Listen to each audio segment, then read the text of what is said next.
You're going to kill him. You're absolutely, positively going to kill him. That's the only thought left in your mind, because the rest are drowned out by the internal screams of embarrassment and fury at the fact that not only are you and Loki naked in an underground hot spring together, but now you've got company. The smarmy blue wannabe gold digger is staring down her nose at you as if you were pond scum. You bite your tongue to keep from cursing him out loud, because that might actually make things worse, if that's even possible at this point. You don't care if he's magical and villainous and supposedly immortal. You're going to kill him. What is it, Skadi? He asks, practically purring, and you glare at his shoulder, having sought shelter behind his back. The Queen Mother wishes to inform you that the feast hall is prepared, and she would be delighted if you might join her and Prince Bylester at the high table. Inform the Queen Mother that I will be there shortly. I am also in need of clothing, as mine were ruined in my last battle. And I want you to find something for my pet to wear as well. I see. I also see that you bring your little mortal pet into the bath with you. How positively old-fashioned of you, my prince. You can hear the smirk in her tone, and you hate her just a little bit more for it. He shrugs, and you try to ignore the fact that the whole muscular, covered in water thing is really starting to get to you, because he sucks as a person, and you definitely hate him. Why would I not? She is certainly more useful to me here than she would be out freezing in the hall. A king does need someone to attend to him, after all. True enough. I'll see if any of the servants can find something. Some hand-me-downs from the children, perhaps. If you weren't naked and nearly 2 feet shorter than her, you'd almost be obliged to charge forward and chew her out for talking about you like you're some kind of dog. But you jab Loki in the spine instead, hidden under the cover of the water. Get rid of her, you think, so furious that he can probably feel the heat of your temper. You absolute ass, just get rid of her! Be off with you then, Skadi. Have the servants leave whatever they find outside the door. I will join the queen and her son shortly. Skadi halfway bows and leaves, the door slamming shut behind her. Okay, what the hell was that? Your voice nearly cracks, and Loki turns to look down at you, apparently amused by your distress. That was not cool! I'm naked, you're naked, and we're taking a bath together, which is already not cool, and you just let some weirdo sashay in here and... Loki raises one long finger to his lips, shushing you, and your voice falters. It's probably for the best. You were starting to babble anyway. Would you prefer for them to imagine that I have no use for you? He asks, with that faux pleasantness in his voice that you're quickly starting to dread. Or for me to actually leave you outside? What do you suppose lovely Skadi would do if she found you all alone? I doubt that it would be very enjoyable. No. Sullen as ever, I see. No matter. If you want to live, you'll do as I say. Now, let's wash you off, for we cannot keep the Queen Mother waiting, can we? And then, before you can respond, his hand is on the top of your head and he forcefully shoves you under the water, his blade-thin smile the last thing you see before you're completely submerged. You come up sputtering, red-faced and furious. Why? You could have told me to just wash my hair and I would have done it! I know. This is more amusing. Then, his fingers tighten in your hair, and you barely manage to hold your breath before he does it again.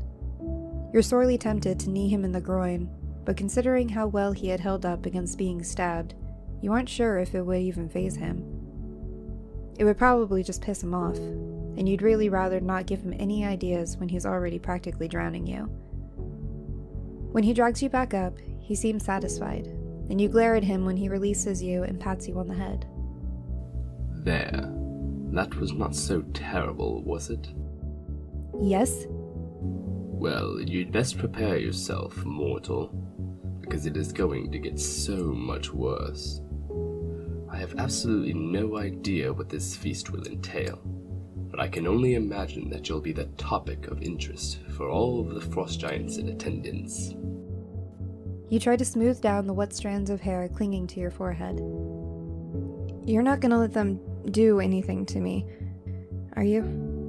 No, you're my property, and I am unquestionably possessive.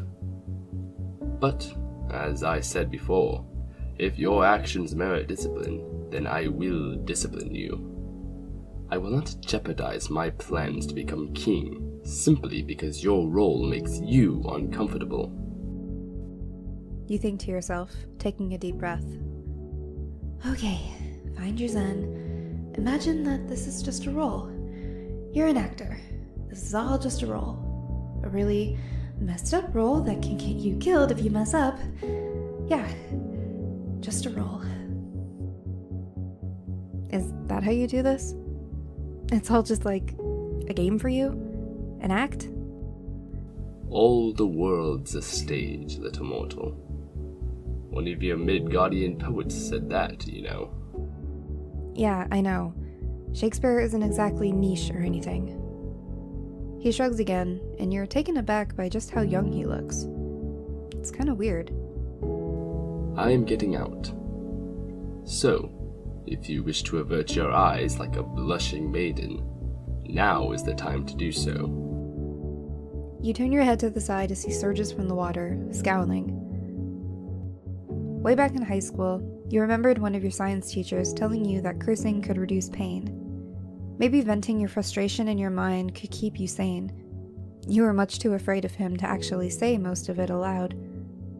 If he could hear your mind, he might actually drown you. You keep your eyes averted as he prowls about naked, the sliding sound of the door against the stone catching your attention. They've brought nothing for you yet, mortal. So you'll have to redress in your old clothes. Fine by me. You don't particularly want to wear some giant's old clothes anyway. Get out, and get dressed. Quickly. Loki's blue again when you finally turn towards him, floundering back to the edge of the pool. He's wearing pants and boots, with an impressively heavy-looking cloak draped over one shoulder. Where's your shirt? He laughs, kneeling down to haul you out of the water as if you weigh nothing. You shriek. You should have known better to trust him to keep his eyes and hands to himself, and as soon as he sets you down, you flee to your pile of clothes. You're surprised to find that he doesn't turn to watch you. It is apparently a sign of strength in the Jotnar court to wear fewer layers of clothing. That is why their soldiers go into battle practically naked and with minimal armor. It is meant to be intimidating. Believe it or not, this temperature is not particularly ideal, even for me. You try to towel off with your scarf. You definitely don't want your underwear and bra clinging to your wet skin and freezing you to death once you step back out into the cold. Nearly dressed, you zip up your jacket, lamenting your wet hair. What if it just freezes and breaks off? Can that even happen? You're pretty sure someone told you once that that's a thing that can happen. So the fact that I'm bundled up like this just makes me look even weaker, right? Essentially. They are very aware of how tender, soft, and vulnerable you are, I assure you. I'm afraid you don't really have any other options. In fact, I should probably renew your charm before we leave. Come here. Reluctantly, you shuffle to his side, entirely vexed that he's actually doing something considerate. It makes you less inclined to despise him, and it's a lot easier when you despise him. Loki puts his hand on your head again, and you shiver as a soothing sort of warmth slides over your skin. The weight of your wet hair also lightens, and you realize that he dried it with his magic. Which means, if you could have just dried me off, then why did I have to take all my clothes off? I thought that it would be entertaining, and I was entirely correct. You swat his hand away as he snickers. He steers you out of the hallway as you seethe, not trusting yourself to say anything that won't instantly get you in trouble. You know, I rather like it when you pout, mortal. It keeps you quiet at the very least.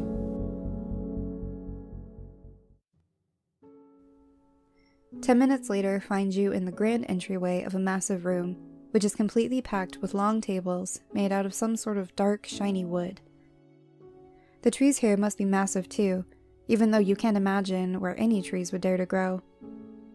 There are frost giants of varying sizes and states of dress already seated at many of the tables, including the one that stretches down the very middle of the room on a raised dais, which is where you were apparently headed.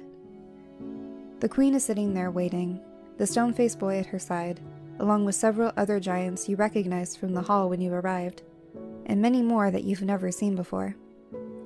Skadi's there too, of course, watching Loki with that calculating smirk of hers.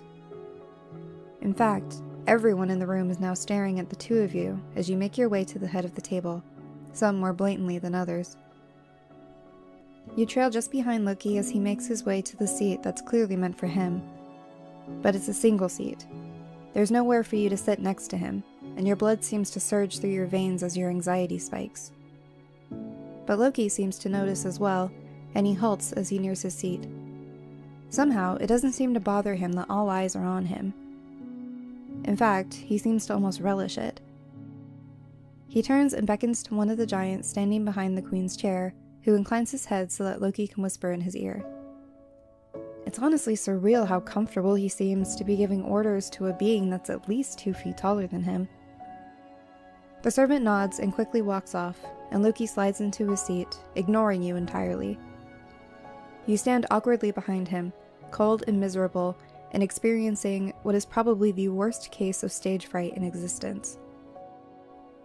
So, Queen Farbuti, have you consulted your soothsayer? The Valva have been sent for, Laufeyson, and she journeys here to meet you even now. Apparently such significant events require more pomp and ceremony than a single raven can convey. Damn, you think, slightly impressed. Honestly, even though you're pretty terrified of the queen and don't really care for her, you've got to admire her ability to snark back at Loki so effortlessly. Wonderful. He then turns his attention to the boy sitting opposite him. Greetings, Bylester. There's something odd in his voice, almost challenging, and you remember that he threatened to kill the kid that very morning, and he'd done it right to his face. Greetings, brother. His voice is as flat as his expression, and you think to see Loki flinch slightly, though no one else seems to notice it. The servant scurries back to Loki's side, placing a large heap of furry pelts on the floor beside his chair, arranging them until they begin to resemble something like a nest. It's basically a dog bed, you realize, and you stare at the pile of furs at his feet, completely aghast. As the servant bows and retreats to his place behind Farbuti's chair, Loki raises his hand and snaps his fingers, and then points to the pile. He doesn't even turn to look at you. Son of a... Your blood pressure skyrockets. I am going to kill him. You think once again. But at least the freaking pile of furs looks warm, and at least you'll be out of view from most of these terrifying giants who probably want to kill you. So you swallow what's left of your dignity and burrow into the pile. You curl up and sneak peeks at the tables around you, trying to determine if you're actually going to get anything to eat, because it's been days at this point, and you're seriously starting to worry that you're going to starve. Loki and the queen are sniping at each other again in that semi-polite, courtly way of theirs, and you drown them out. It's only making you more nervous. Loki was right. Even with your clothes and his warming charm, the room is chilly, and you pull one of those loose pelts around your shoulders. And then Loki's hand appears in front of your face, holding a chunk of, well, you aren't sure what it is, exactly. Maybe some kind of alien fish? It smells kind of fishy, and you wrinkle your nose. But it appears to be cooked at least, so that's promising. And he probably wouldn't feed you something that would poison you, right? You reach to take it from his fingers, and he pulls away, glancing down at you from the corner of his eye as he continues to talk with the giants around him. Oh, hell no, you think, realizing that he's intending to hand feed you like some kind of spoiled little lapdog. Oh, hell yes, your rumbling stomach responds, and need overrides emotion as the morsel approaches your face again. You take it from his fingers with your teeth, making sure to give his fingers a sharp bite. If he's going to treat you like some kind of animal, then by God, you're going to act like one. But Loki seems unfazed. In fact, he looks like he's trying not to laugh. And a minute later, another bite of the probably fish is in front of you. Sighing, you remind yourself that you made a promise that you'd survive this inadvertent adventure no matter what it took. And apparently, that meant literally eating out of Loki's hand. Fine, whatever. There are worse things that could happen after all. You can handle the indignity playing your part. The role of a lifetime, your sarcastic inner voice provides. And when this is all over, you're definitely going to kill him.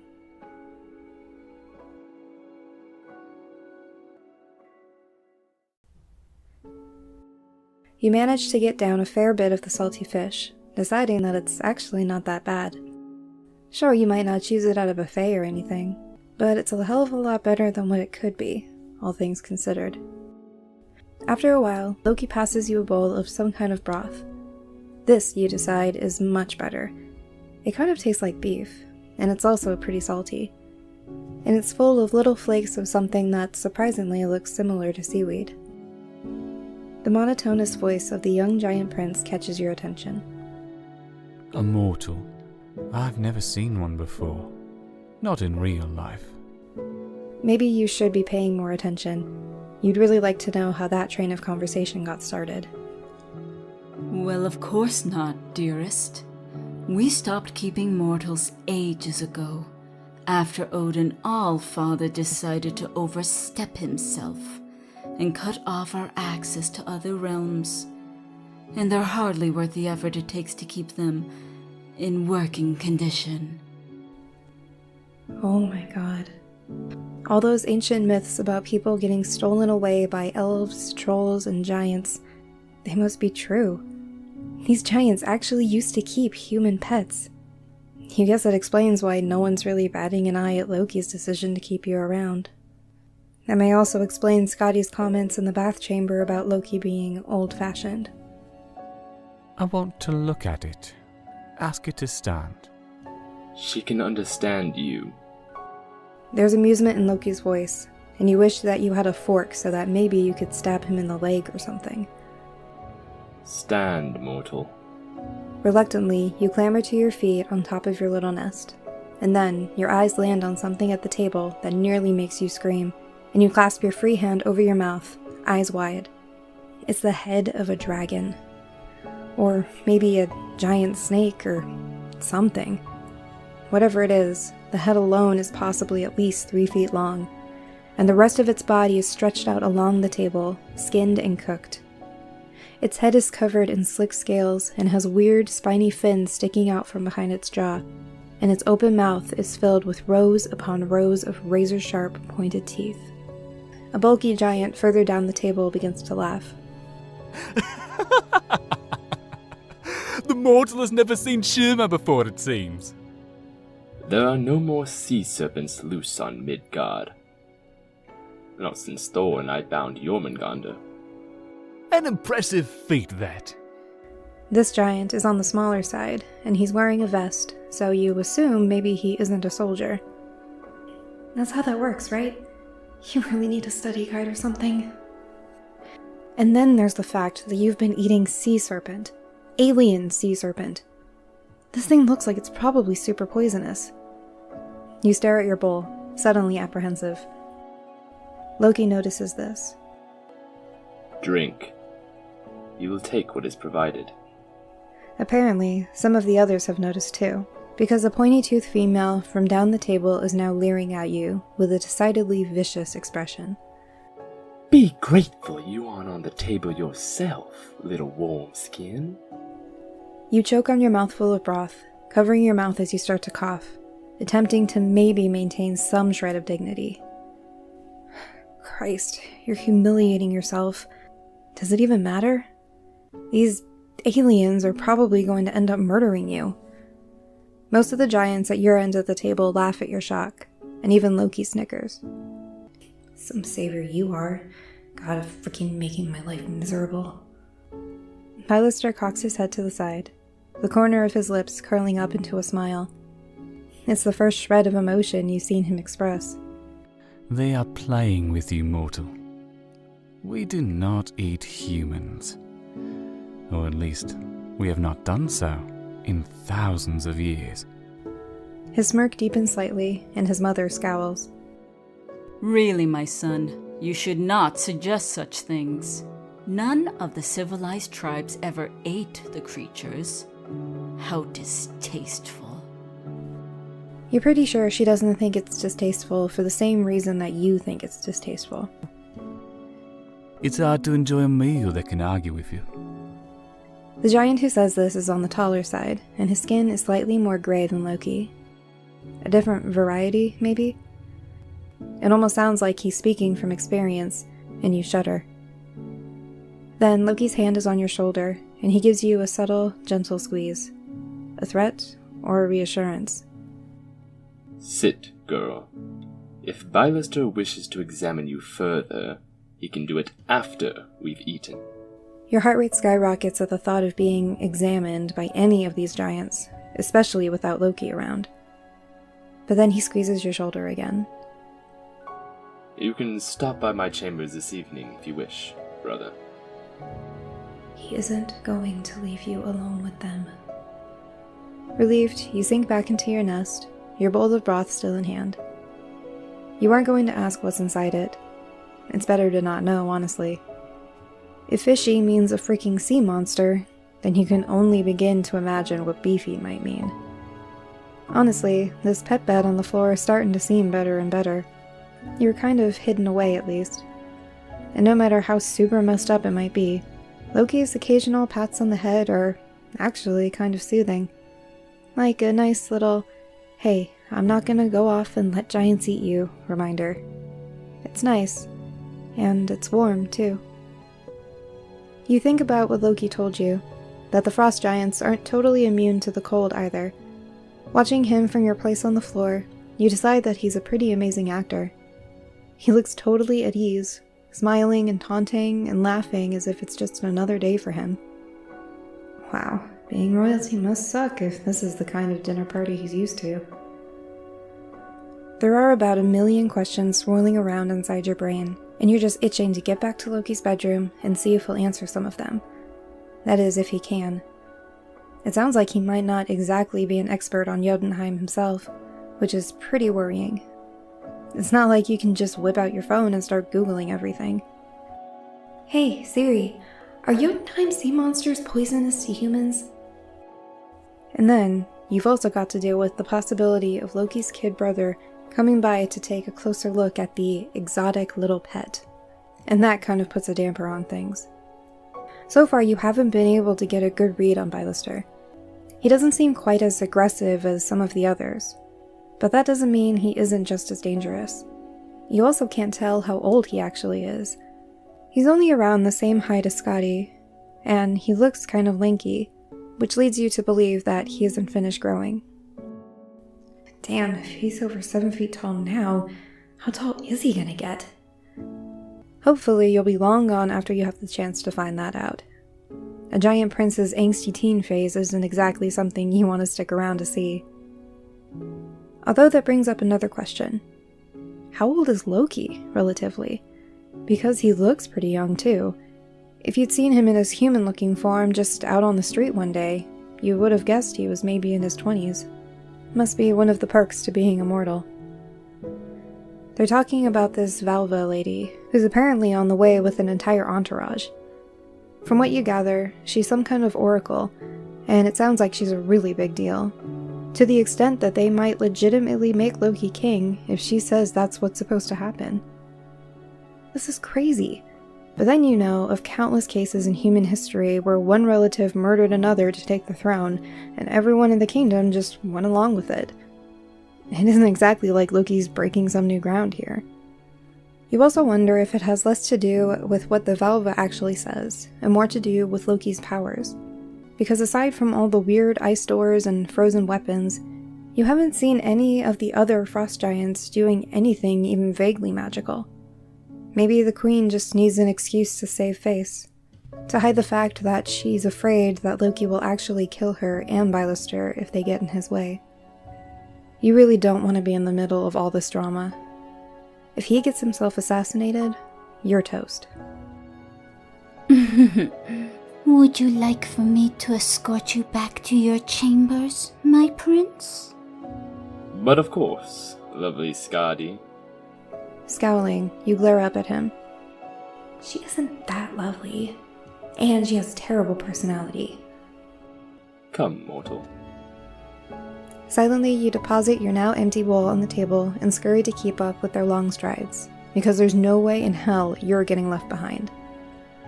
As you follow them down the icy halls, trying not to slip, you turn a critical eye to Skadi's form. She's wearing a fair bit of clothes, though the cloth seems kind of thin.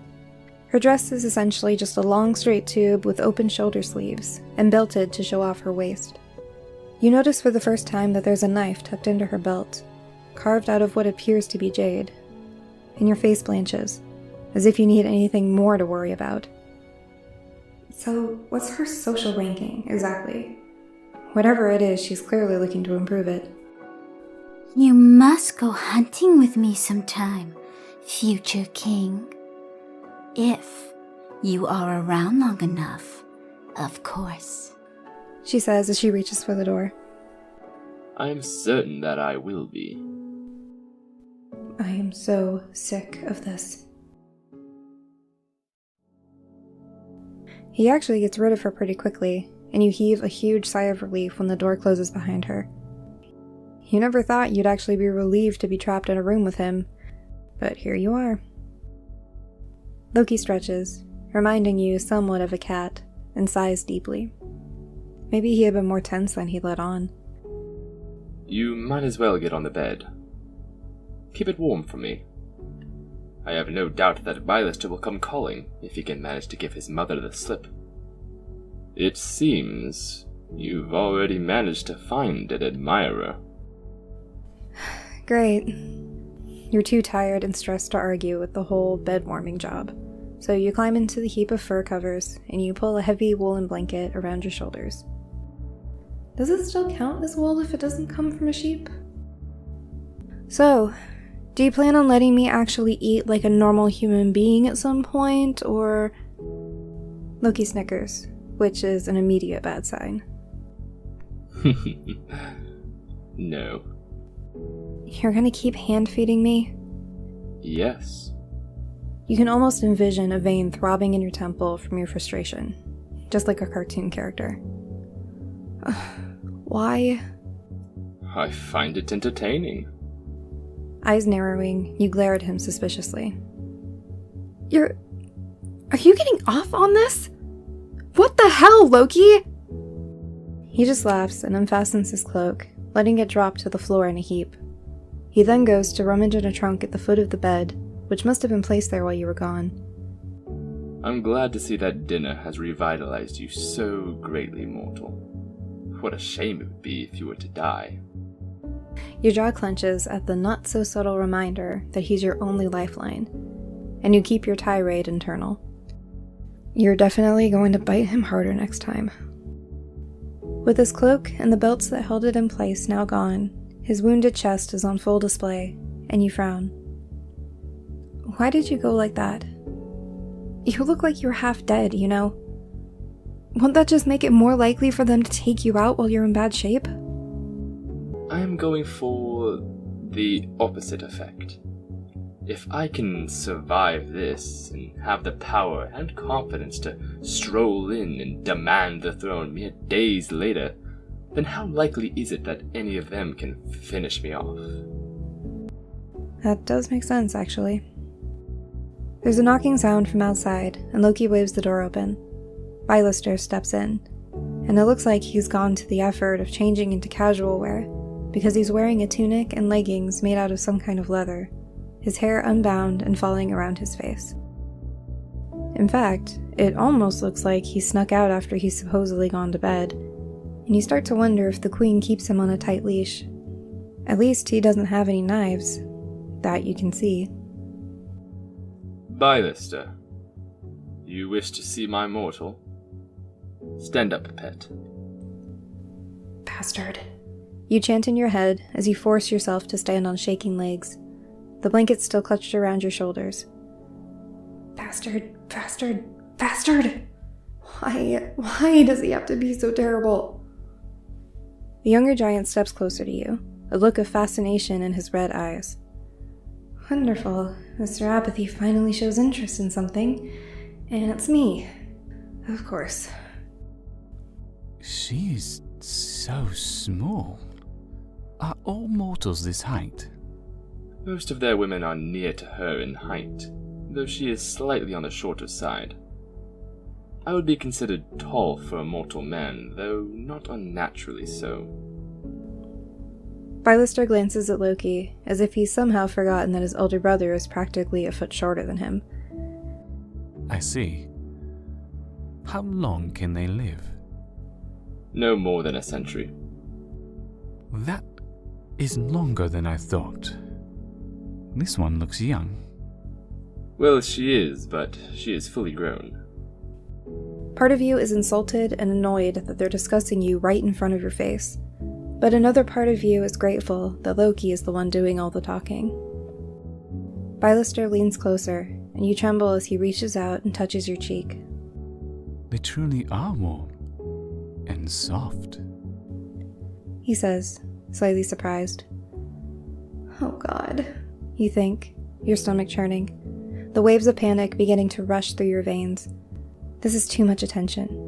You weren't prepared for him to actually touch you. Bylester takes a deep breath, cocking his head to the side.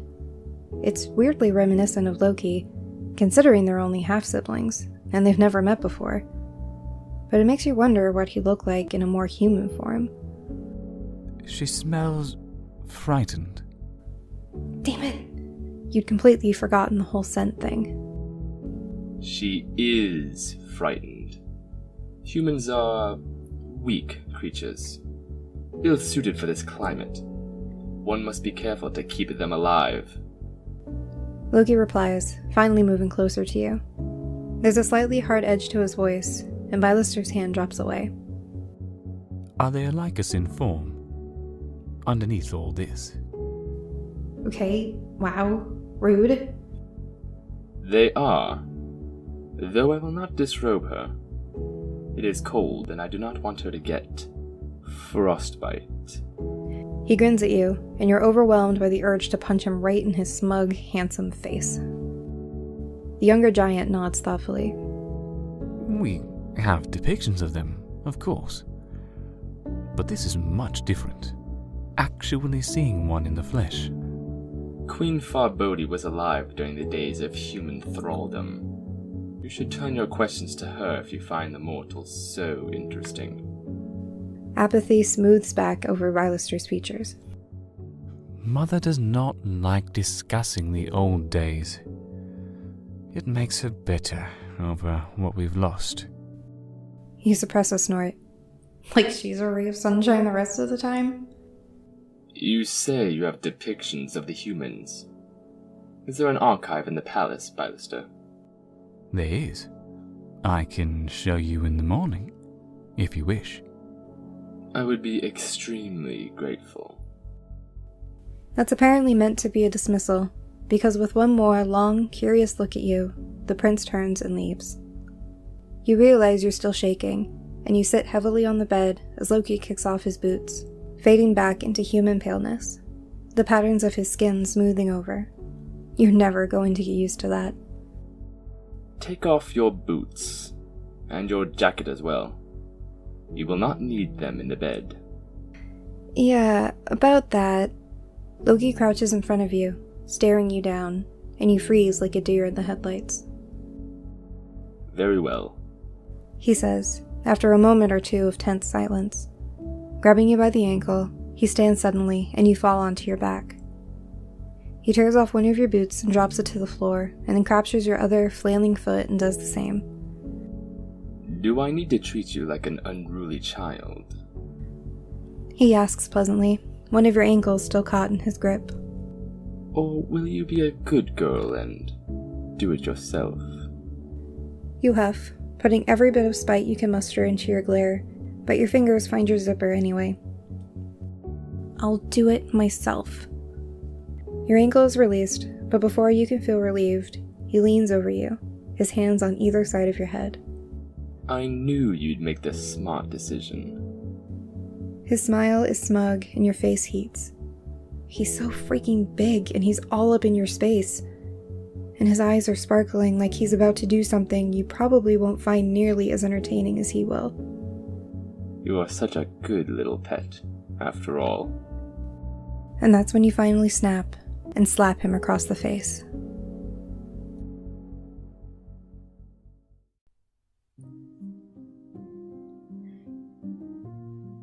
Loki's head jerks sideways as your palm connects with his cheek. You must have caught him off guard. For a moment, he just looks at you, expression indecipherable. Oh god. Why did I do that? What the hell was I thinking? He's going to kill me. He doesn't even have to kill me himself. He could just toss me out into the hallway and let one of the others do it for him. Or just let me freeze. He'd probably enjoy that. Oh Christ, I'm going to die! And then he slowly smiles. Somehow, your stuttering heart finds that even more frightening. Oh, not a good girl, I see. You are the second mortal woman to ever raise a hand to me, pet.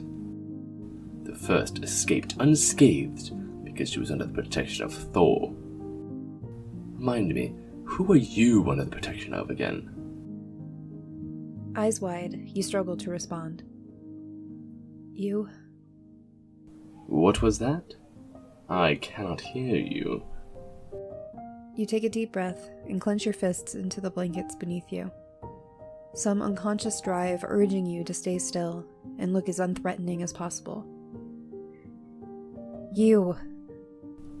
That is correct. Me.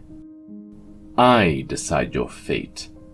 I am your master, and you just lashed out at me like some sort of feral animal. Loki's grin flashes, and he leans even closer. And you've even bitten me, mortal. If you want to act like an untamed little beast, then I will treat you like one. He stands, snatching you up by your collar, and your world spins. Loki doesn't break stride as he drags you across the room. Wait, where are we going? You've made it very clear that you have no intention of behaving yourself. You're going to sleep outside my door. You can serve as my watchdog. What? No! He pauses, one hand raised in front of the door. No? No! Please, I'll freeze! Or one of those giants will get me! Please, Loki! And then, much to your eternal shame, you burst into tears. Oh dear, are you actually crying? He gives you a bit of a shake, pretending to be perplexed. Or maybe he actually is perplexed. Loki doesn't exactly seem to have the best understanding of human emotions. Do you want to stay in the bed? He asks, his hand still raised to the door, as if he's ready to toss you out at a moment's notice. You nod, frantically scrubbing the tears from your cheeks.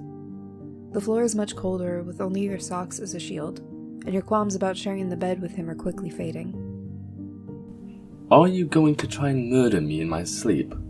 Or are you finished with this little episode of defiance? No, I'll be good. Excellent. Apparently satisfied that he's terrorized you enough, Loki hauls you over to the bed and pulls back several layers of blankets and furs, and then shoves you into it. Get in. You will be sleeping next to the wall. You do as he says, burrowing into the giant nest of a bed in search for warmth. So that I can't run away? Yes, and also so that anyone who might come calling in the night won't be able to kill you without first going through me. Oh. That was not the answer you were expecting. Yes. Oh. Ungrateful little wench. You act as though I am not putting forth an irritating amount of effort just to keep you alive. You lie frozen as he climbs in beside you, and the lights in the sconces on the walls go out as he pulls the heavy layers of covers on top of you. Come. I wish to feel your warmth. He says, dragging you into his arms. Okay, adding his voice to the list of things I hate. Why does he have to make everything sound so inappropriate? Hey, Loki. You wiggle around trying to get comfortable. To be such a standoffish brat half the time, he sure as hell gets clingy when he's about to sleep. And he's got his face pressed against your hair. Great. Yes? I have some questions. His weary sigh ruffles your hair, and you expect him to tell you to shut up. But he doesn't. Go on. Why are some of them so different looking? There are many varieties of Jotnar. Frost Giant is used to refer to the entire species, for all Jotnar can manipulate ice, but it also refers to a specific tribe, the tribe of Laufey. They are large, fearsome in form and native to the lands surrounding Utgard, where everything is bitterly cold and harsh year-round. Supposedly, they were the first giants of Jotunheim, and all others came from them. I do not know much about the others. There are few records of the Jotnar in other realms, particularly after they lost the war against the Aesir. Apparently, my mother was a storm giant, if Farbuti can be believed. You're kind of shocked that he's being so forthcoming. Maybe it makes him feel a little less lonely, having someone to talk to who's even more clueless about the situation than he is. Huh. So, do you know what Farbuti is, then? I believe they are called Skogar Jotnar, forest giants. There are forests here. Further south, yes. They are known for their many exalted huntresses, Skadi being the foremost among them. She is known even on Asgard for her skill with the bow. Is that why they have the pointy ears? Like elves? Forest elves you've heard before, but forest giants are a new concept. Loki chuckles, though it quickly morphs into a yawn. I would not let one of the light elves hear you say that. They detest the Jotnar almost as much as the Asgardians do. Elves are real. Of course. You'll likely meet one of them sooner or later. Now sleep. That shouldn't be that surprising, you guess. Not after everything else you've seen. Loki? What? Thanks for taking care of me. I mean, it makes me feel less afraid, I guess, so I appreciate it. He doesn't say anything, and you realize he's fallen asleep. I am not sorry I slapped you, though. You whisper under your breath. Warm, full, and exhausted, it doesn't take you very long to fall asleep either.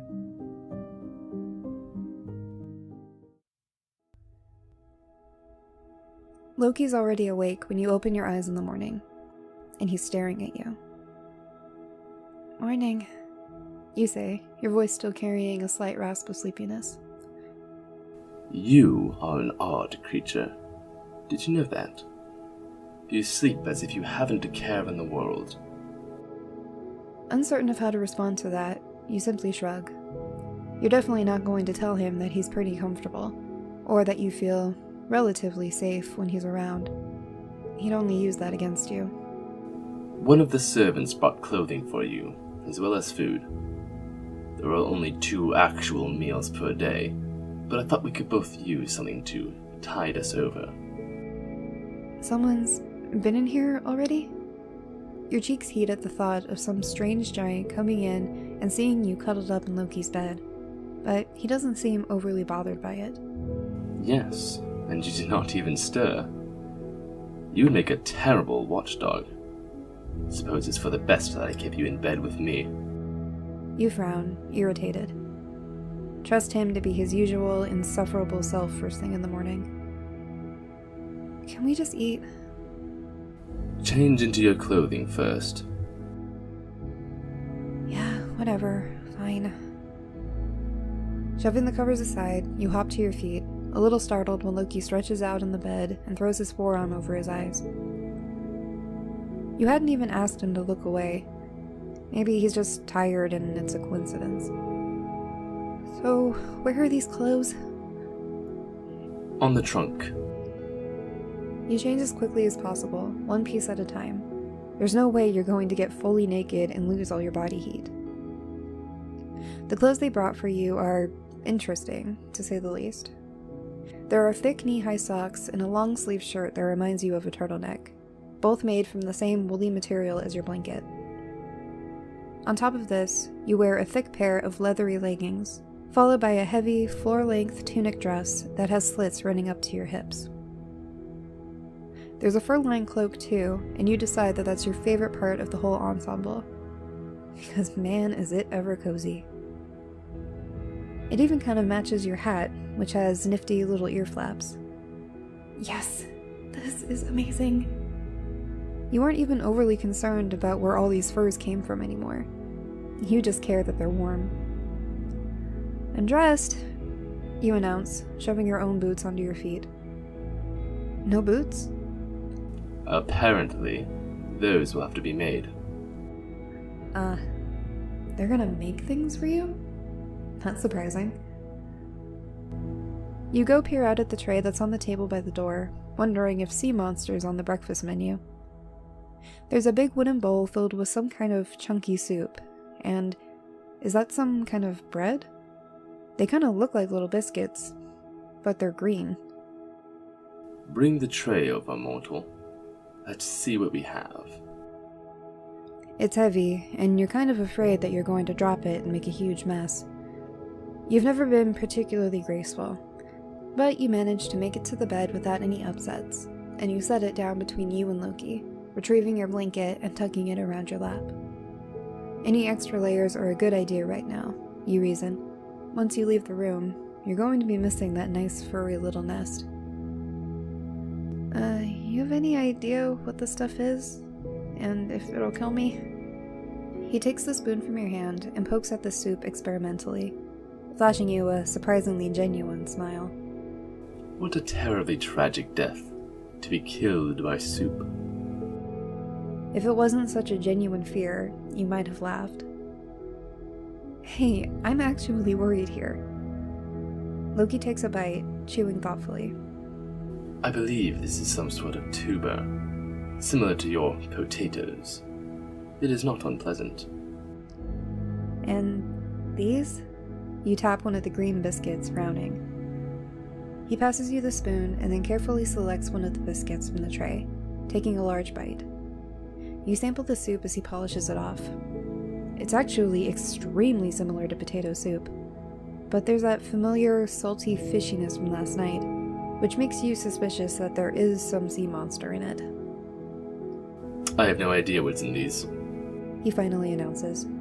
but they taste like bread. Slightly bitter, but edible. Bitter bread and fishy potato soup. Breakfast of champions. But you shove another spoonful in your mouth anyway, and then follow it up by cramming one of the biscuits into your mouth. You grimace. Loki was right. They are bitter. Snickering, Loki takes the spoon from you and continues to eat, and you try to ignore the tiny flicker of something you feel when his fingers brush against yours. He isn't making you eat from his hand either, you realize. In fact, he's acting almost normal. Like there isn't some weird power dynamic at play. Should you ask about it? Probably not. I am hopeful that Bylester will come soon and show me to the palace archives. Loki says. You wish he wouldn't be making eye contact with you like that while he's licking the spoon clean. It feels almost indecent. The Queen Mother will want to keep me in her sights as much as possible, so we will likely spend most of the day in the throne room. Do I have to come? Yes. You are my pet, after all. Well, there it is. At least he managed a few minutes of not being completely horrible. I know you aren't entirely stupid, so keep your eyes and ears open.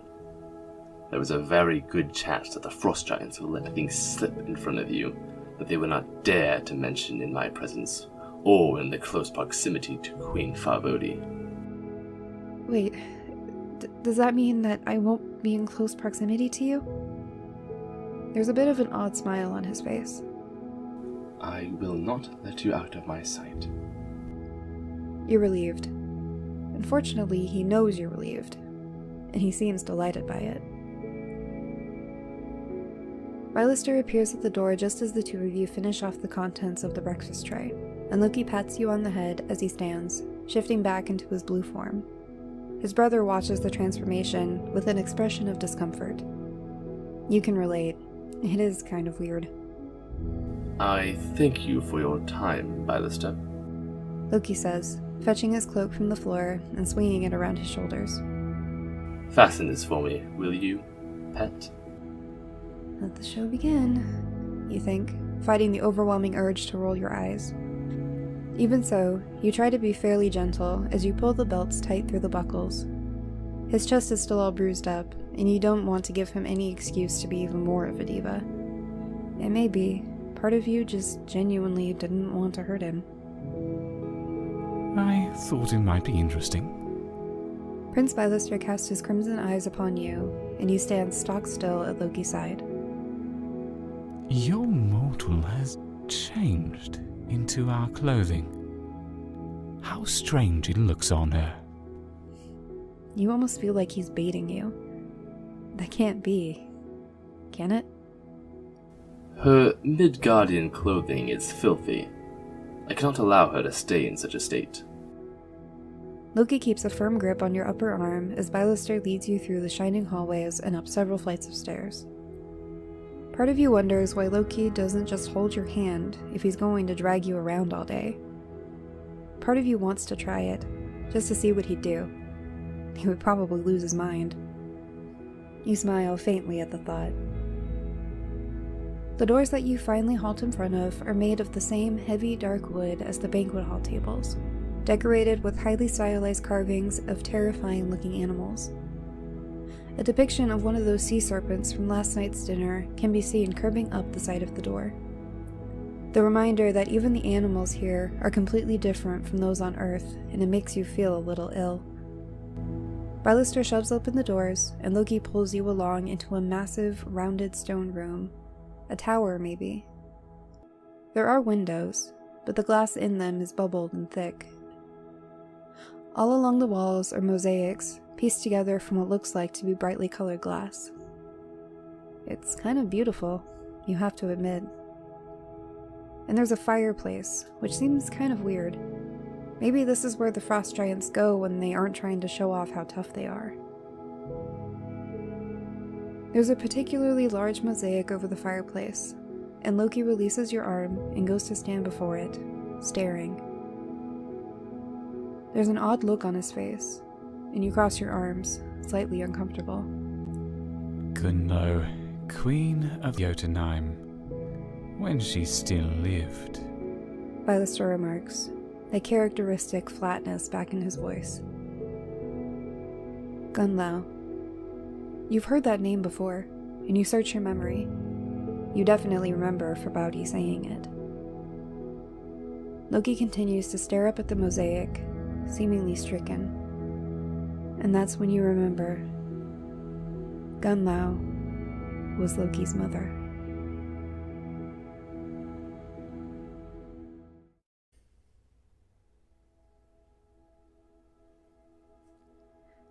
The giantess in the mosaic is pretty, with a thin, willowy sort of frame, a far cry from the towering strength of Farbuti.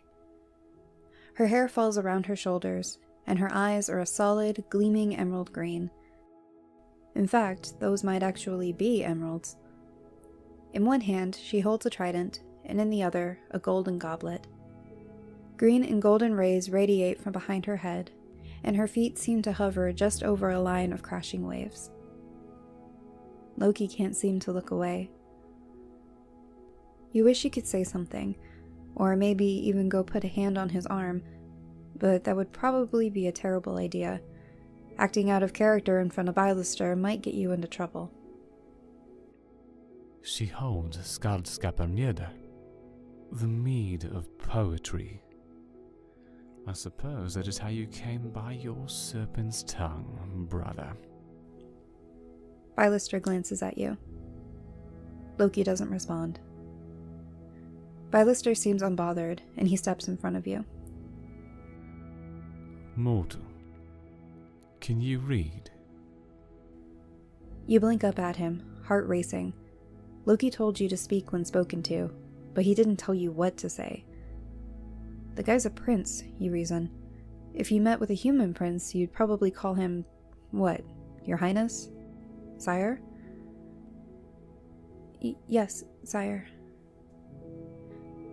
Come on, Loki, snap out of it. The younger giant seems a bit startled to hear you actually speak, and he goes to one of the shelves nearby, plucking down a thin, weathered-looking book. He returns to you, holding it open in front of your face, watching you expectantly. You look at the page, then back to Bylester, baffled. What am I supposed to do, a trick? These are runes. You don't know any runes. And even if you knew what sounds they stood for, it's not like you knew their language. Can you not read these? No, sire. It's a different language. You reply, weirdly embarrassed by your lack of understanding. You guess it's because you're the only representative of humanity these giants have seen in the last 1,000 years. You feel a sort of duty to be impressive. He frowns down at you. But this is the script of the Aesir. Is this not what Odin gifted to mankind? Loki finally seems to take notice, and he turns away from the mosaic. The mortals have evolved in many languages over the centuries, and many forms of writing to accompany them. She will not be able to recognize anything here. He flips through the pages and then holds the book out again. There's a painting of what you assume is a human woman on the page, kneeling at the side of a towering blue giant. A mortal girl, taken from Midgard during the Golden Age. Not the Golden Age of Midgard from the looks of it. You imagine being an ancient human, having to worry about one of these guys popping out of a snowdrift and grabbing you, and it makes your skin crawl. Why is he even showing you this? Are there any accounts of the tribes of Jotunheim? Loki asks, and Bylester closes the book. Yes. I suppose that it is only sensible that you try to learn about the people you intend to rule. You're afraid that a fight is brewing, but Loki simply laughs. Indeed it is. Bylester shows Loki to a shelf on the far side of the wide tower room, and you keep your feet planted firmly, unsure if you're supposed to follow. While you wait, you check out the other mosaics on the wall. Most of them depict giants and crazy-looking gigantic animals, though there are a few that seem to show battles with beings in golden armor. As guardians, you wonder? Or elves, maybe? Since those apparently actually exist. Loki is quickly enthralled with scanning through the books, and his brother wanders back over towards your side of the room. He doesn't say anything. He just looks at you. It must be a family trait. A female giant you don't remember seeing before appears in the doorway, bowing. You assume she's a servant. Bylester goes to speak with her, and you can't make out any of what they're saying, though he does gesture to you at a time or two, and you think you make out the words in Unga, whatever the hell that means.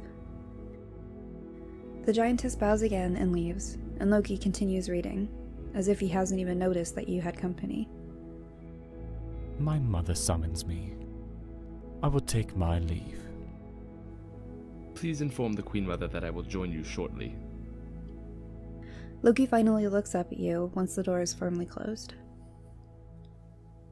Be wary of him. I'm wary of everyone here. Yes, I suppose you are. Still, you should endeavor to keep your distance. I can assure you that striking him would not be a very effective deterrent. It almost sounds like he's teasing you, and you're kind of weirded out by it.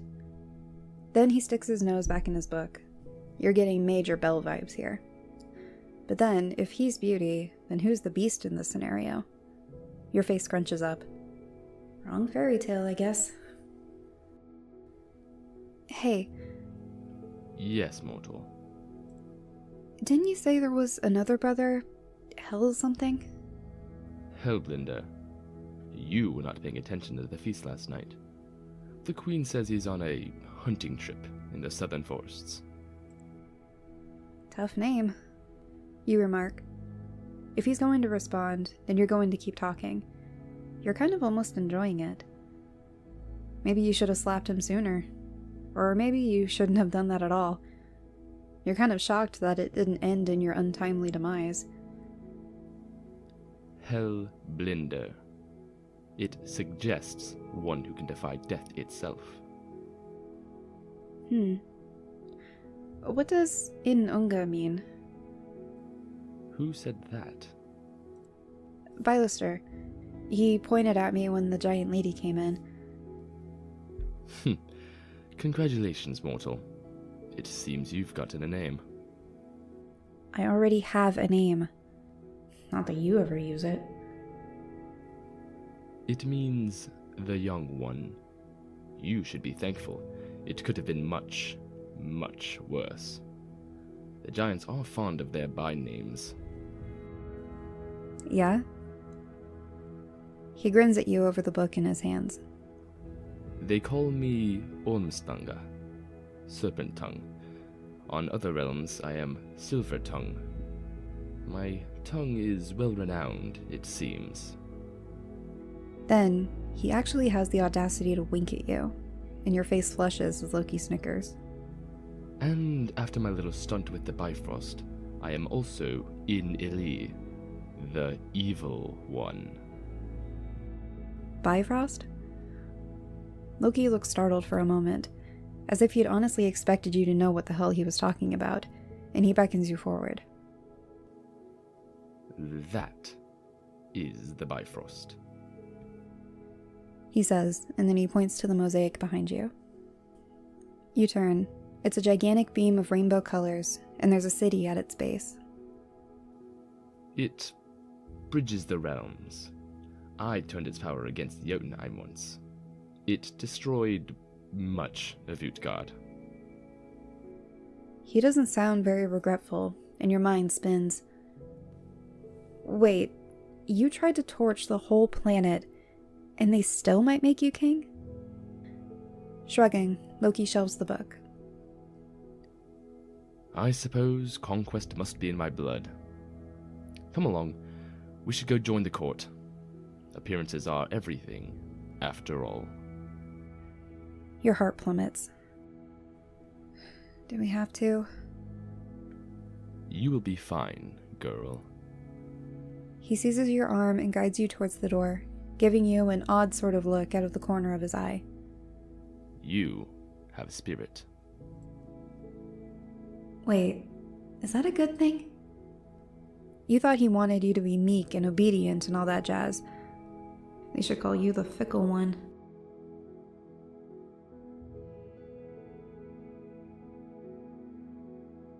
It seems like there are more giants out and about in the palace today, and you wonder if it's because you and Loki made such a stir.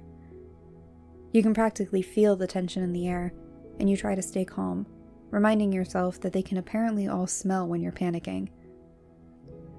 Well, panicking or turned on. you think guiltily. Because Loki had definitely noticed when you returned on that time in the cave. Ugh, and you know that's gonna happen again. An insidious voice in your head whispers. You sneak a furtive glance at the god at your side, instantly on edge. He might be nuts, but he's also hot, and you're basically stuck with him 24/7, or however long the days are around here, and that includes bedtime and bath time, apparently. That's definitely going to be a problem. Then he looks down at you, and as soon as your eyes meet, you feel that increasingly familiar fire flush across your cheeks. Loki smirks. Of course. That's probably why he's so arrogant. He's used to being oogled all the time. Embarrassed, you turn and stare down the hallway. You're just giving him more ammunition. The room is full of frost giants, and without all the massive soldiers crowding around you, you see that there are benches and cushions spread around the edges of the room, almost all of them occupied. The queen sits on her throne, and her son is seated in a smaller, but still pretty impressive seat on her right. There is a conspicuously empty seat on her left. Now that you know how to look for the similarities, you notice that all of the giants lounging on the steps of the dais have the same pointed ears as Farbuti and Skadi, and the same lean but muscular bodies. A group of the female giants near the foot of the stairs laugh at some unheard joke, and you're close enough now to see that they all have those same pointy teeth. It looks like she must keep her clan close. That's probably smart, considering that the giants don't seem to mind murder all that much. You'd surround yourself with lackeys if you were queen too. Except, what lackeys is Loki going to surround him with if he ends up being king? You? There's a familiar-looking nest of furs at the base of the dais, which is a good 20 feet from where Loki is presumably going to sit, and you are none too pleased when he shoves you into it. You guess that's what he meant when he said you might not be in close proximity. But you are in eyesight, like you promised, so that's good at least, you guess. There are dozens of pairs of crimson eyes on you, and you try to ignore them, wrapping yourself in your cloak as you settle over your cushioned seat. Just become a burrito, you tell yourself. Just like when you were curled up on the couch at home. A nice, warm, content little blanket burrito. Except this isn't home. You're trying to keep your gaze downcast, because the last thing you want is to make awkward eye contact with one of the giants, and then 2 pairs of legs appear in front of you, bare to the knee. Don't look up. Don't look up. But you didn't have to, because they simultaneously crouched in front of you. You blink.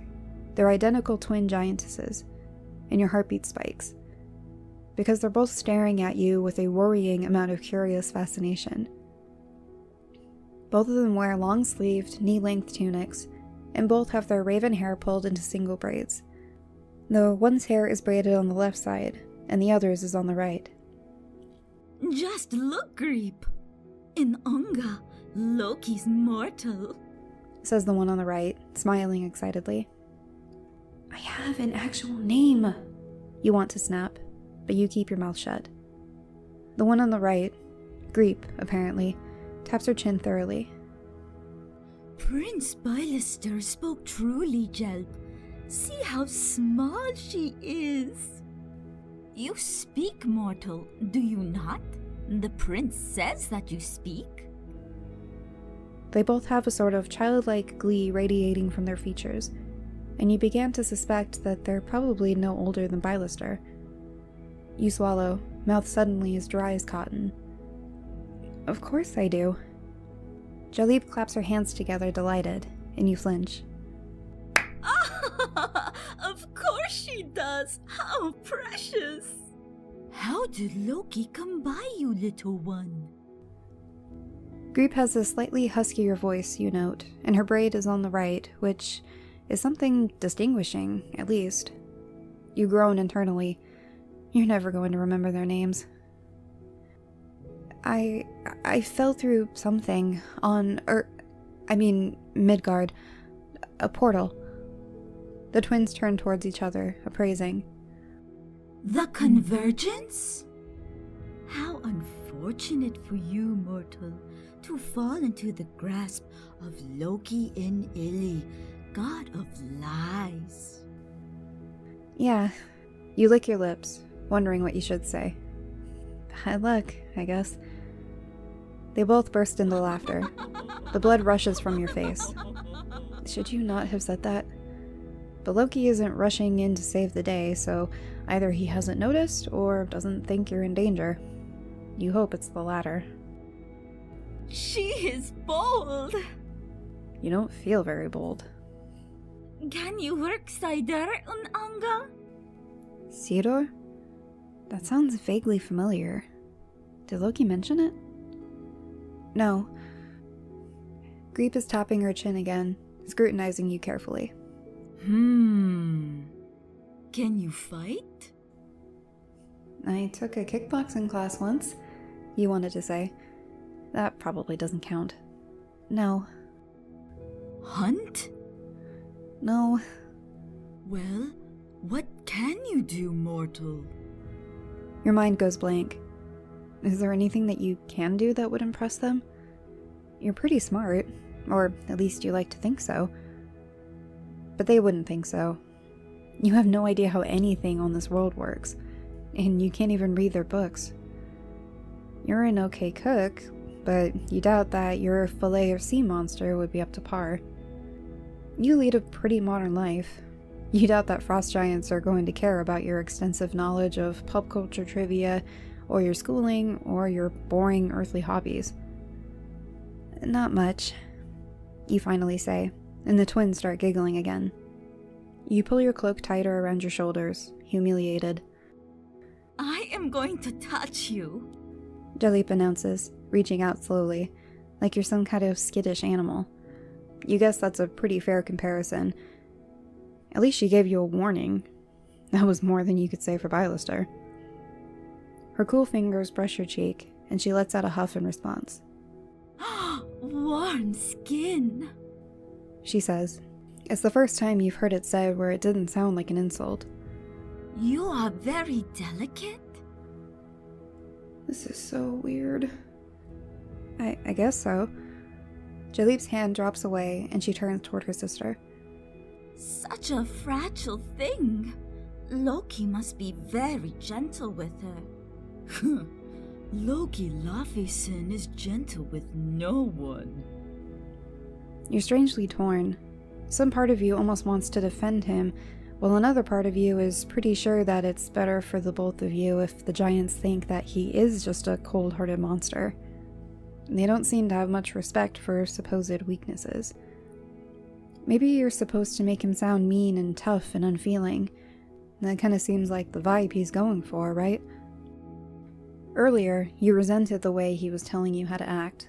Now, you'd be grateful if he'd written you an entire freaking script, because worrying over everything you say to the giants is way too stressful. Griep rummages around in the pouch on her belt, and then holds her hand out to you. It's full of some kind of reddish-pink seeds? Or maybe tiny berries? You stare at them perplexed. Are they trying to feed you? Like people feed ducks at the park? Or maybe they're trying to poison you. Or even if they're genuinely trying to be kind, they might poison you accidentally. Just because you can eat some of the food here, that doesn't mean all of it is safe. But you also don't want to piss them off by refusing. Eat in Anga, Gjalep says, smiling. Your mind races. You glance over your shoulder, anxious. I don't know if he would approve. Ah. You expect for that to be the end of it, but it isn't. Gjalep seizes one of the berries and springs to her feet, practically skipping up the steps of the dais to Loki's makeshift throne. You blanch. You can't imagine he'll be happy about being disturbed with anything regarding you, especially after he told you to keep a low profile. Twisting, you watch anxiously as the girl says something inaudible to Loki, then holds out the berry. He shoots a quick look your way, bemused, and then takes it and pops it into his mouth. He's making sure it won't kill me, you realize. and the thought makes you weirdly happy. Loki nods for a moment, and Gjalep bounds back to you, smiling brightly. Your master says that you may have them, mortal. Eat! You hold your hand out, trying to still your slight tremor, and Griep drops them into your palm. At least they aren't trying to hand feed you. The berries, or whatever they are sweet and tart, reminding you slightly of oversized pomegranate seeds. Thank you, you managed to say, eyes darting between the eager faces of the two young giantesses. Gjalep pats your head, chuckling. Precious little thing. Griep?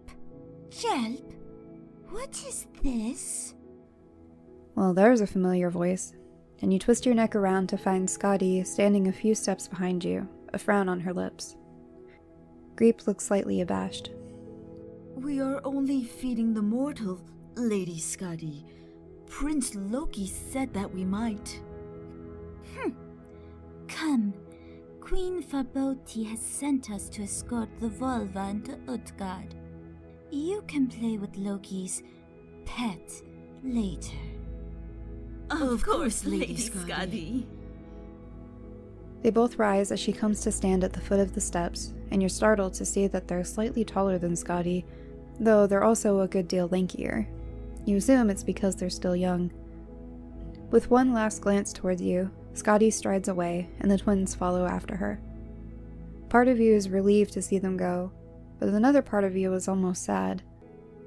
They talked to you, at least, and they didn't mention eating you either. The Valva.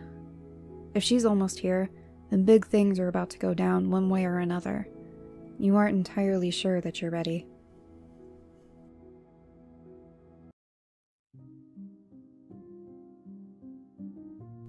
There's a lot of tension in the throne room, and it's getting more and more crowded by the minute. It seems like everyone in the palace knows that something big is about to happen, and whatever it is, they want a front row seat. You, on the other hand, have a front row seat that you'd be entirely happy to forfeit. The way you figure it, this is going to go down one of two ways. Either the Valva says that Loki has no claim to the throne, and everyone immediately tries to murder him, or she says that he does have a legitimate claim, and everyone immediately tries to murder him.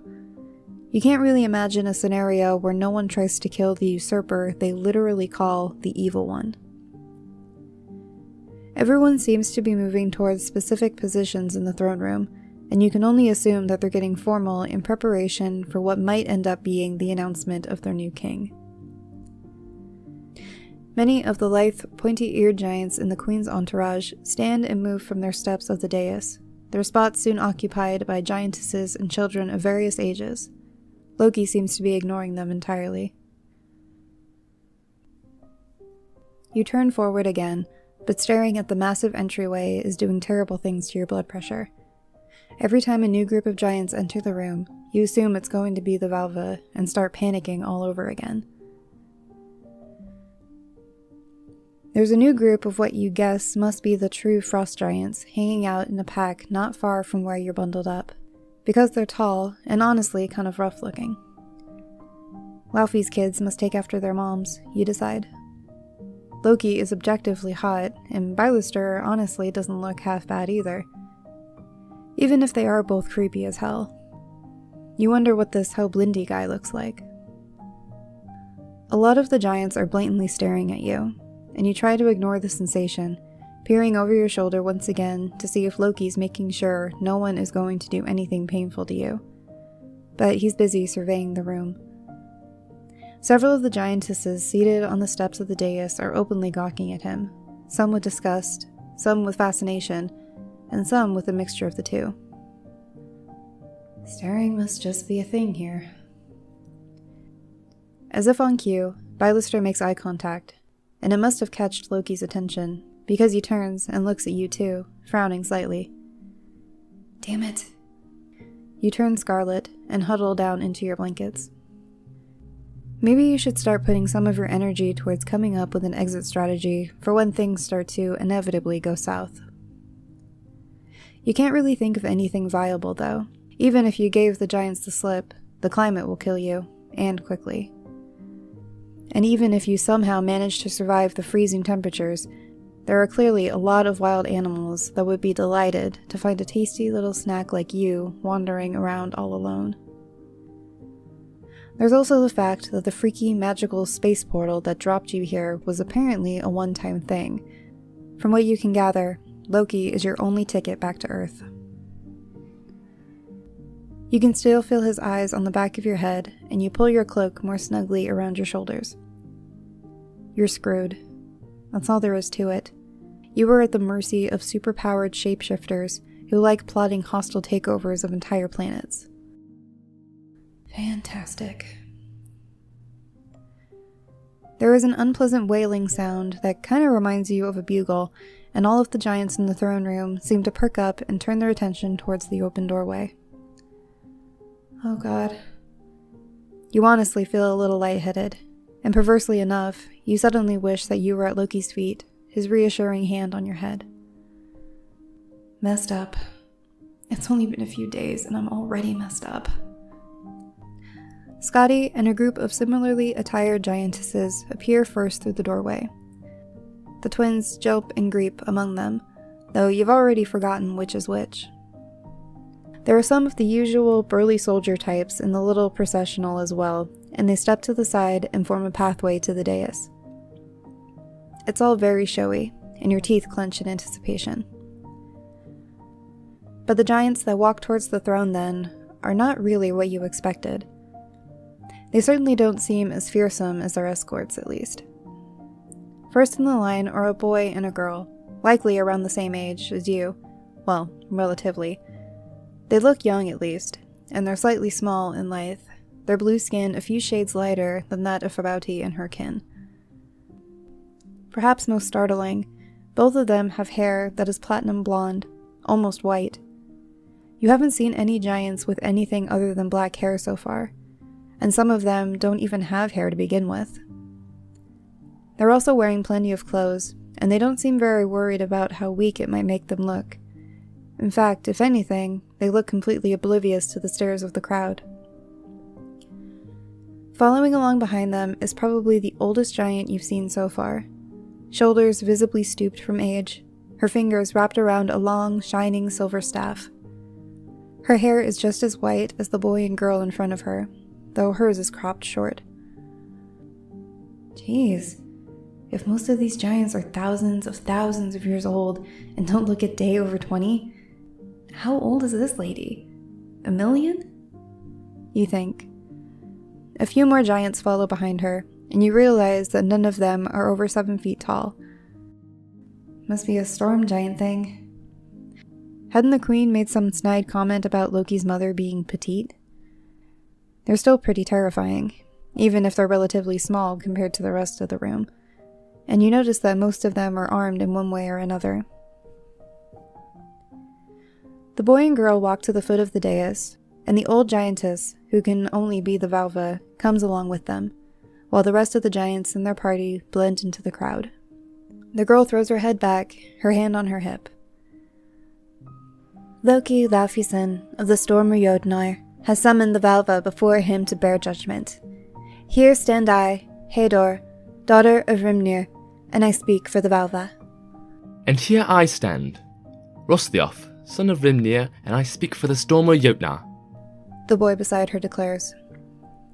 You feel, yet again, like you've fallen into some kind of medieval fantasy novel, and you risk a glance over your shoulder to see how Loki's taking this latest development. He's sprawling on his makeshift throne, a small smile on his lips. Of course, nothing ever gets the freaking god of chaos down. Except maybe getting stabbed through the chest. He'd definitely be pretty furious about that. Here I sit, Loki, son of Laufey, god of mischief, rightful king of Jotunheim. And I speak for myself. He replies, his smooth, cool voice surprisingly loud in the silent throne room. There are some murmurs in the crowd, so you assume he's being intentionally rude. But you also think that you see the Valva crack a small smile. God, Loki, please don't start a riot. Her escorts seem less amused. The Valva sees the threads of fate, Laufeyson, the girl says, and there's a slight hint of admonishment in her tone.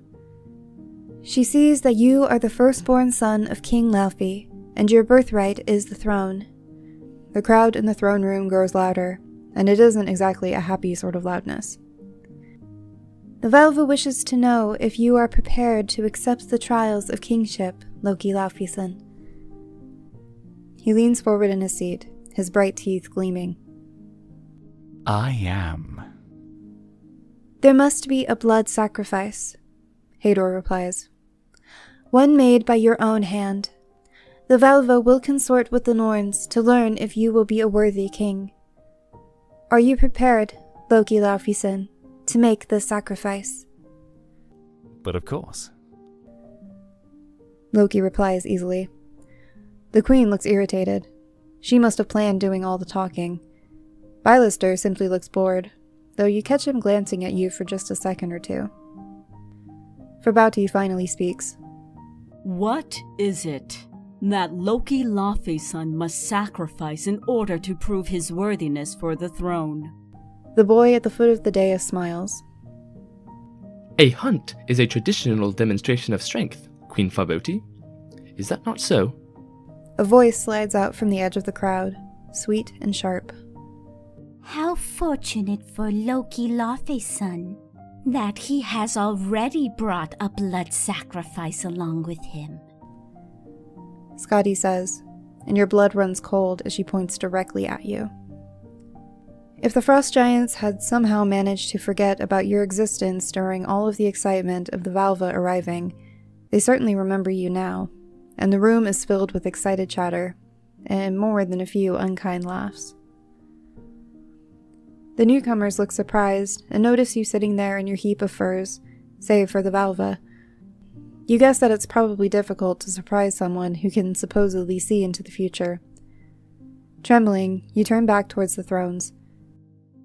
He'd really do it, wouldn't he?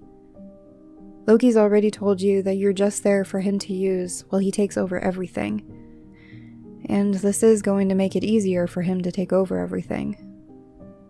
Loki scoffs. While I admire your efficiency, Lady Skadi, I will not be making a blood sacrifice of my little mortal. For one thing, she has very little blood to spill. There are actual, genuine laughs at that, but you're far too relieved to care. Show the vulva and her kin to their chambers. Then we shall feast and await her instructions for the making of the future king. The queen declares. One of the massive giants that you remember the queen talking to when you first arrived at the palace steps forward and bows, and the storm giants follow him from the throne room, the buzz in the crowd swelling in their wake. All that went better than expected, honestly. Or at least it seems to be going pretty well, so far. You're still alive, and Loki's still got that stupid, arrogant smile on his face. So maybe it's all going according to plan. The hall falls back into gossiping crowds of giants, and though it's much louder than before, it seems like the show is mostly over. For now. You squeeze your eyes closed and try to drown it all out. As some of your fear recedes, you become increasingly pissed that Skadi actually suggested sacrificing you. Come on, you tell yourself. Daydream about something nice. Something light and pleasant. Instead, your stupid brain conjures up the image of Loki in the steam pool, his stupidly pretty hair curling slightly around his stupidly perfect face. Damn it. This place is not good for your sanity. When you give up and open your eyes, you notice you've got company. Griep and Gjalep have arrived, and the white-haired girl and boy from the Valva's entourage are with them. What are their names again? Something with an H? They're all staring at you, apparently captivated. You're honestly getting pretty tired of being so captivating. By the Jinunka Gap, it truly is immortal, the girl remarks, eyes wide. Up close, you realize that the boy and girl almost look identical, save for his short hair.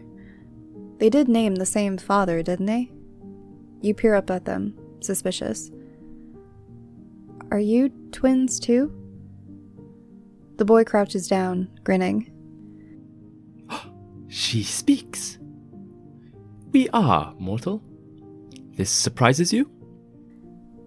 It's just, twins are rare. Where I'm from. Earth. Midgard. Not so on Jotunheim. He reaches out and pulls back your hood, and his smile widens. What is it with the giants just touching you whenever they want? What an interesting fate you have. His twin crouches at his side, cocking her head, her fingers skimming over your leg. Loki Laufeyson has charmed her. Her voice is matter-of-fact. Can she do magic too? Can you feel it, Hrossþjófr? He nods, and you shiver as he tucks a strand of hair behind your ear. It is a strong charm, Hader. There's a faint stinging where his fingers rest behind your ear, and your arm suddenly burns. Hrossþjófr tuts. He has injured her also, Hader. The girl, Hador, seizes your hand and pushes up your sleeve, revealing a dark purple bruise. Your stomach churns. It's where Loki had crushed your arm so tightly when Farbuti first mentioned his mother. With all of the chaos and adrenaline, you must have blocked it out. He has. How cruel. He could heal her with his Sador, if he wished. Hador says. Come in, Unga. Loki and Illy says that we might take you to the kitchens. There is a fire and food, and the children of Rimnir require something to eat after their travels. Griep says. The terror in your eyes must be evident, because she pats your head. You will not be punished. He wants you out of the way while the sacrifice is discussed, I believe. You are a distraction, and it is a serious occasion. She reassures you. Oh, okay. You whisper, and you aren't entirely certain how you manage to make it to your feet, but you do. If something is sketchy about this, then Loki will swoop in and stop it. You assure yourself. But he doesn't, and you grit your teeth as the two set of twins escort you around the edge of the throne room and towards the doorway. Lying bastard. He said he wouldn't let me out of his sight. But then you think about the way Skadi's eyes glittered as she offered you up as the royal blood sacrifice, and you decide that maybe he is actually looking out for you. Maybe.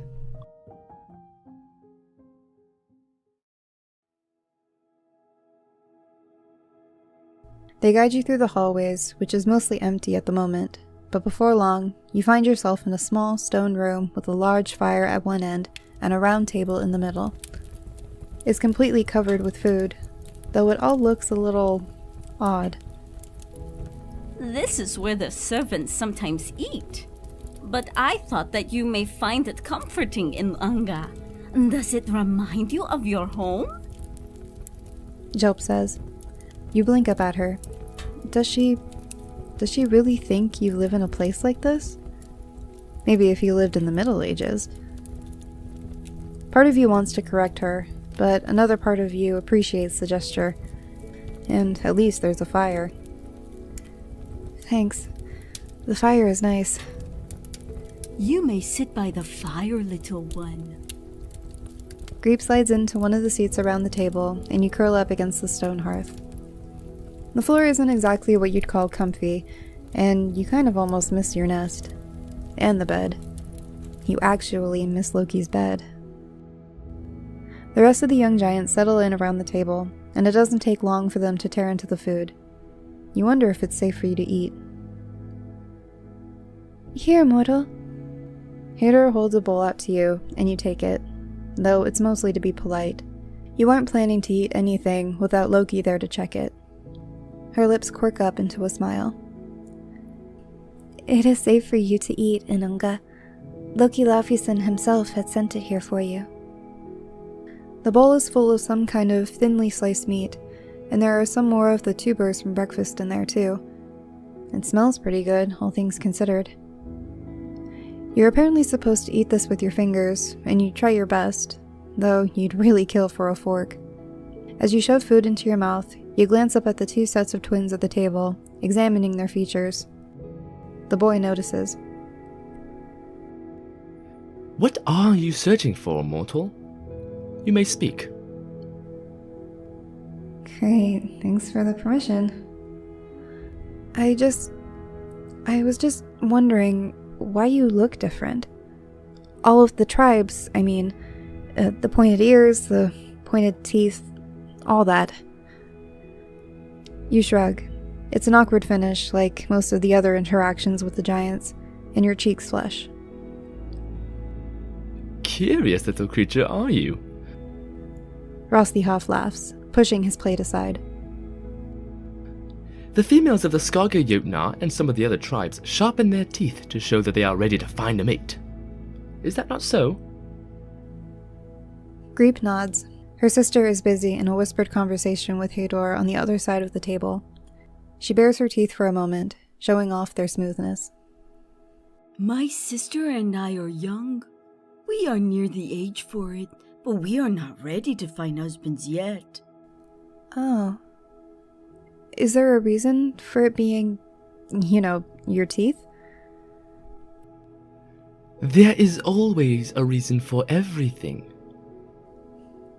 Leaning forward, Hrossþjófr smiles, and the firelight sparks in his eyes. Mating is a primal expression of dominance, little mortal. Our women are strong, but our men are far stronger. It gives them a fighting chance. The women of the forest giants dig their teeth into the men to show that they are strong enough to bear their children. Griep puffs up in her temper. It is symbolic. And all Jotnar bite. It is the way of things. Ha! Not all Jotnar snap and claw when they consummate their unions, quite like a Vithya in heat. Snickering, Hrossþjófr artfully dodges her hand as she swings at him from her side of the table. Peace, peace, O mighty warrior maiden. I mean no offense.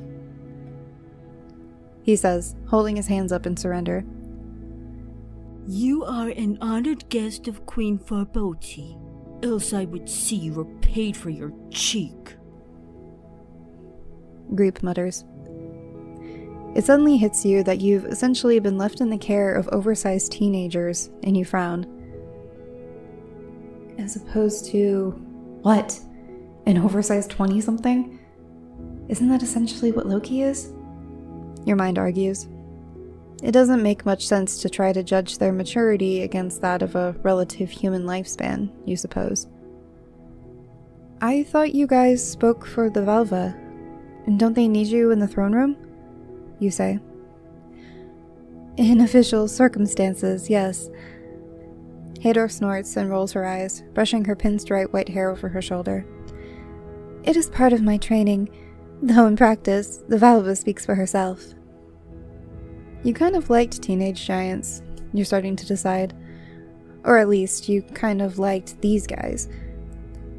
Sure, you're still terrified, and you don't want to push your luck or anything, but they're pretty kind. A little patronizing, maybe, but kind. So, I'm not gonna be sacrificed, right? Every giant in your entourage laughs. You fail to see the humor in it. Everyone here is constantly reminding you of how tiny and weak you are. Being sacrificed seems like a pretty legitimate concern. A mortal would be an unfit sacrifice for the making of a king in Unga. There is no challenge in it. Hador says. Hrossþjófr nods decisively. Sister is right. Skadi likely just wished to tease Loki Laufeyson. And you are the only mortal on Jotunheim. You are a prize, and Ili would not wish to give up one of his treasures so easily. Gjalep adds. Fantastic. So I'm laughably weak, but one of a kind. At least that combo seems to be working in our favor. Your heart nearly bursts from your chest when the door suddenly swings open, emitting a massive frost giant woman with a frown on her face. It has been decided, she says to the others, entirely ignoring your presence. Loki Laufeyson is to become king. Her voice curls sourly around the title, and her eyes finally flicker down to you, only for a tense moment. It will be announced at the assembly. Children of Rimnir, your presence is required in the throne room.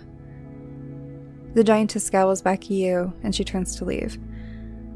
And bring Loki's mortal.